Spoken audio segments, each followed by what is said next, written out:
नमस्कार दोस्तों, आज बात करेंगे ममता कुलकर्णी के बारे में। महाकुंभ में हर दिन एक नए तरह का तमाशा देखने को मिल रहा है। उसमें ही सबसे पहले आईआईटी वाले बाबा, फिर वो नीली आंखों वाली लड़की और अब ममता कुलकर्णी ने ले लिया है संन्यास। जी हाँ, छोटी सी उम्र में ही उन्होंने स्टारडम देखा। टॉप बॉलीवुड अभिनेत्रियों में वो शामिल हो गई। उनकी कई फिल्में हैं जो बहुत ज्यादा चली है, जिसमें करण अर्जुन, जिसमें सलमान और शाहरुख दोनों थे। राणा जी मुझे माफ करना, ये एक गाना था। ये गाना भी इतना ज्यादा पॉपुलर हुआ है ममता कुलकर्णी का। इसके बाद में उन्होंने एक क्रांतिवीर फिल्म आई थी नाना पाटेकर के साथ में, उसमें भी उन्होंने काम किया। इसके बाद में एक सबसे बड़ा खिलाड़ी अक्षय कुमार की फिल्म, ऐसा मतलब 4-5 अच्छी फिल्मों में उन्होंने बड़े बड़े एक्टर्स के साथ में काम किया। और ऐसी एक्ट्रेस जिसका अंडरवर्ल्ड से भी संबंध बताया जा रहा है।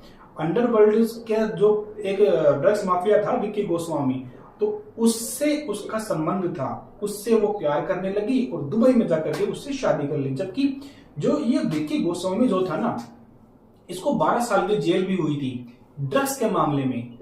तो एक चीज एक और है, जब चाइना गेट मूवी आई थी ना, उस मूवी के अंदर पहले इसको ममता कुलकर्णी को लिया गया था, लेकिन बाद में किसी कारण से इसको हटा दिया गया।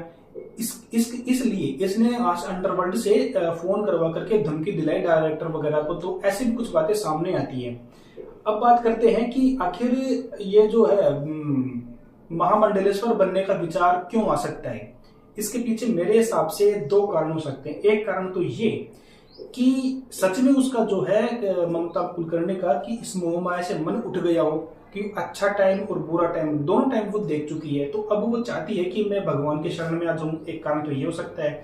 दूसरा कारण ये भी हो सकता है कि चूंकि वो बॉलीवुड अभिनेत्री है और अब वो अभिनेत्रियां अपनी छवि को सुधारने के लिए कुछ भी कर सकती है। एक चीज और हो सकती है कि हो सकता है कि वो लंबा विचार ये कर रही हो कि भविष्य में मैं पॉलिटिक्स में एंटर करूं। तो पॉलिटिक्स में एंटर करने के लिए धर्म का रास्ता भी आजकल बहुत लोग अपना रहे हैं। तो इन 3 चीजों में से कोई भी एक चीज इसके लिए हो सकती है।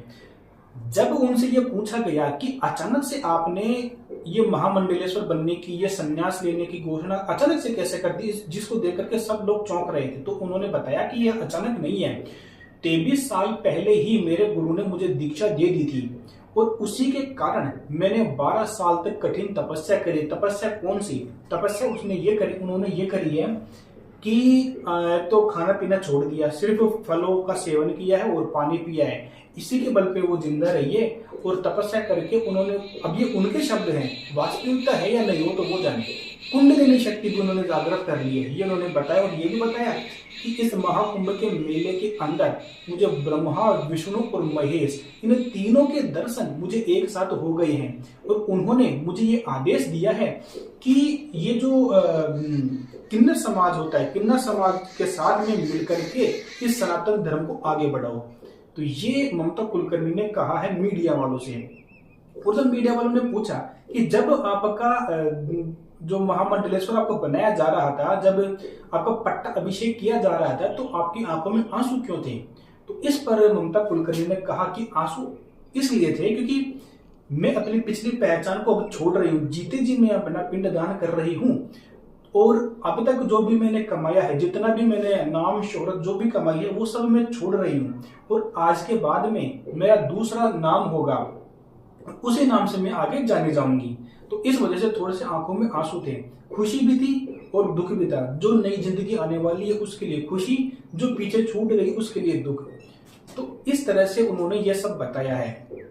उसके बाद में आगे बात करें तो उन्होंने किन्नर समाज के महामंडलेश्वर लक्ष्मी नारायण त्रिपाठी ने बताया कि ममता कुलकर्णी एक बड़ा नाम है और इनको सिर्फ एक जिले तक ही सीमित करना उचित नहीं है। इनको पूरे किन्नर समाज का महामंडलेश्वर बनाया जाएगा। और जब तक ये कुंभ में रहेगी, तो 29 जनवरी को यहाँ पर एक शाही स्नान होगा। उस शाही स्नान के अंदर भी ममता कुलकर्णी भाग लेगी।